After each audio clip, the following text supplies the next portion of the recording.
And our guest today is award-winning actress and voiceover artist, Mhende. She has worked extensively in theatre and film, performing leading roles on renowned stages and international productions. But it was her role in the SABC1 soapie Generations that solidified her name among some of the most talented actors in the country. Let's have a little gripping scene of Chi playing the role of Wandile. Lights out on 5, ladies. Good night. Whoa, wait. Where are you going? Home. My shift is over. Sweet dreams. No, wait. God, how many times do I have to tell you that you can't leave me alone with Bona, her? night shift will check you every hour. Good night. No, wait.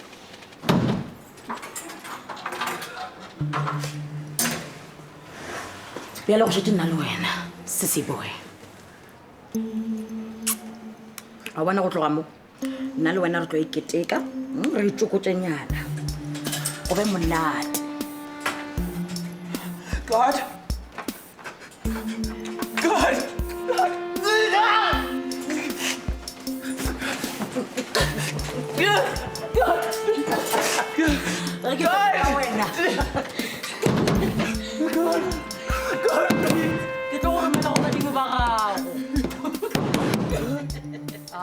Chi, welcome to Afternoon Express. We are so happy to have you here. Thank you for having me, Jeannie. Do you know the word Chi? I do know the word Chi. The 22nd star in a constellation and the 22nd letter of the Greek alphabet, but I like the one that it's a 22nd. You're a star.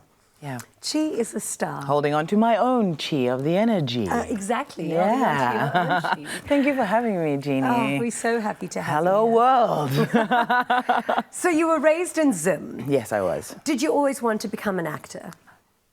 When I was younger, before I understood school, subjects, life, I actually wanted to become a doctor. Yeah. And then once I got into it, and when I did form grade 7 science, I knew that wasn't where I wanted to be. And I started performing and being a part of the speech and drama club when I was 7. Yeah. And that started to make a lot of sense to me because I could be the doctor too. I could be anything. And I realized that it had a lot to do with wanting to take care of other people and entertain and heal other people. And I found every single way to do that by performing. When did you move to South Africa? I moved to study, actually, at AFTA in 2006. So I was born and raised in Zimbabwe. Amazing. Yeah. And then your life here was an acting life and life of an actor. Yeah, it was the life of a performer, yeah. But you've done such an extraordinary, such a beautiful body of work because you've covered everything. Yeah. Voiceover work. I mean, you are the voice of Cake Talk 702. Yeah. I think you've a voice, and you lend your voice to a charity as well called Dire Need, am I right? Dramatic Need. Dramatic Need. Yeah. Wow. What kind of work do you do for them? So I'm the ambassador of the charity, and my history is also in drama therapy. So I work with the children, we run workshops, we unpack their stories. We focus on the trauma and violence that the children are going through, just basically anything really that they need to release. And so I come in from a dramatic background. We have musicians as well who work with us, artistic therapists. So the children are drawing, they're writing, and they're getting to release through dramatic arts, performing arts, their stories, which have now come out as the children's monologues, which are directed internationally by Danny Boyle. Yes. Danny Boyle, the international Danny Boyle, and locally directed by James Mmobatho at the Market Theatre. So the children's stories have become an annual, well, every 2 years performance since 2008. Incredible. Yeah. So what was your audition for Generations like? Because I heard that your audition was so good that the heads of Generations, who never come down to see any of the auditions, came down to watch your audition. Who might you be hearing that from? It's amazing the information that people tell me. But I heard that that's how captivating your audition was, that it was like, wow. Well, I'm not going to lie. I had, coming from the Cape, coming from great friends, I actually had a gay Zimbabwean male friend of mine help me prepare, and a lesbian photographer friend of mine. She was also involved in helping me find the look of the character. So I felt like I had this very strong non-binary energy supporting me to begin with. Yeah. And so, and I was growing my hair at the time. It was shaved back for the character, my hairline. But my hair was quite short at the time. I looked at myself in the mirror. I strapped my breasts. I worked with my voice, and I went in there. I'm always focused, and I feel like I'm always ready for the work that I do. But this was something special, coming from a country where transphobia, homophobia isn't even a conversation.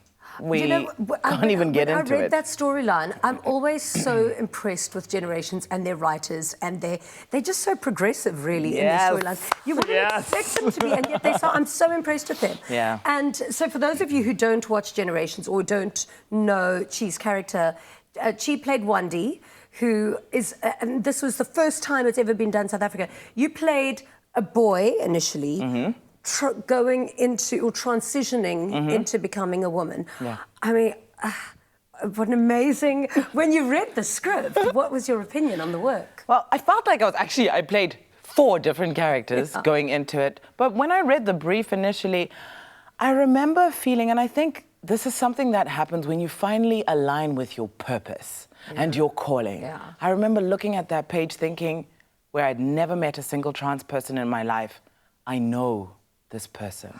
But what a great canvas to be able to create this character, because, I mean, there's so much growth, there's so much you can do with it.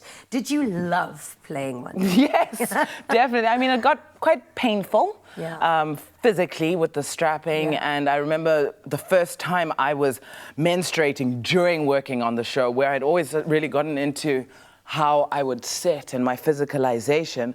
I remember the first time feeling constricted by the swollen uterus and not knowing where to take that, and my breasts, but also the feedback on the streets. Okay, so I heard you went through a radically difficult time, because people also, I mean, it's a new world we live in, and people didn't quite know how to deal with you, or to think of you. One of my very first experiences was someone looking under a table at a restaurant. I was in a mini, and I thought, well, what is it that you're looking for?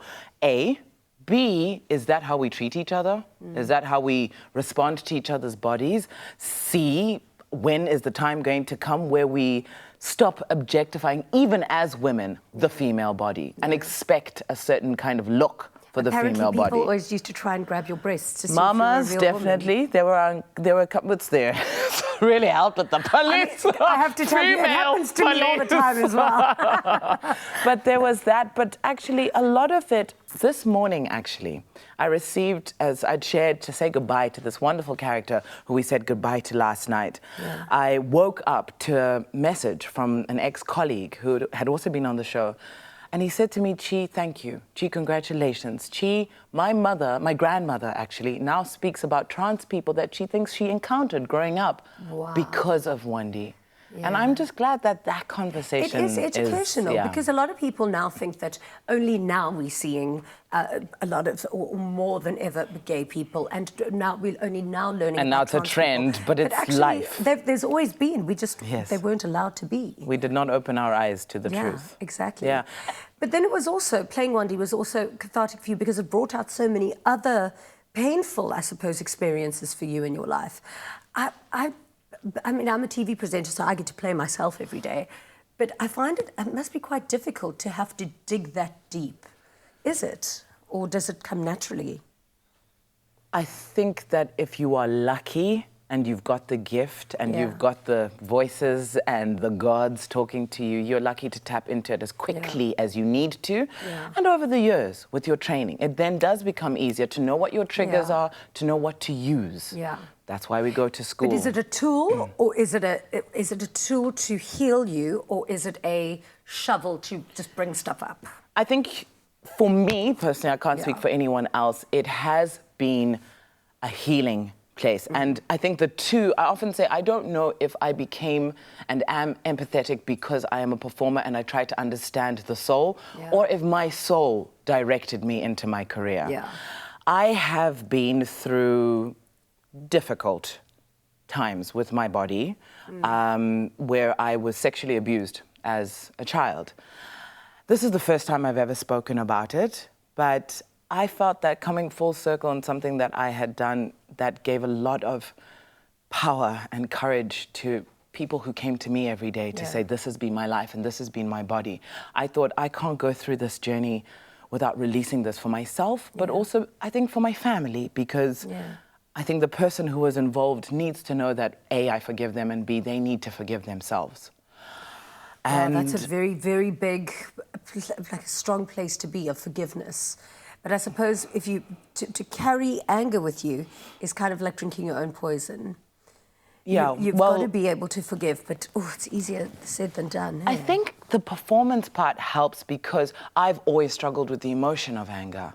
And this is where I get to throw that. Yeah. And where I didn't know what was happening to my body as a child, as it was being treated and touched and controlled by someone else.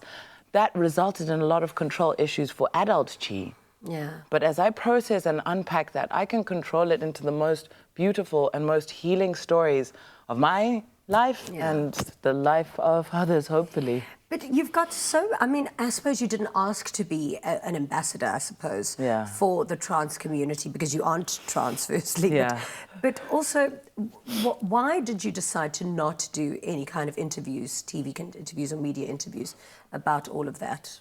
Your personal experience and your role with Chi for such a long time? I think because for me, it's always about the work. Yeah. First and foremost. Yeah. And I didn't want a situation where someone would think, oh, well, that's why she understands what it... I think we all understand what pain is, period.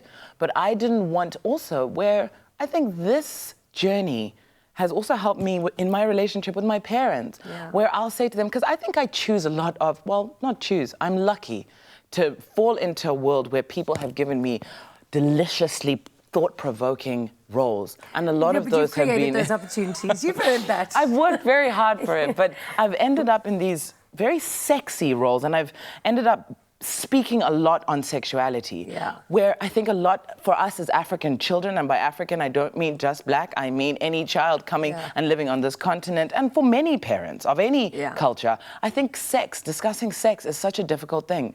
So when I started to be the face and the voice of these sorts of characters, I had to say to my parents, this doesn't make me uncomfortable. No, and it shouldn't. Yeah. So let's talk about it. And actually, I think you're very sexy, so it's great. Oh, Jenny!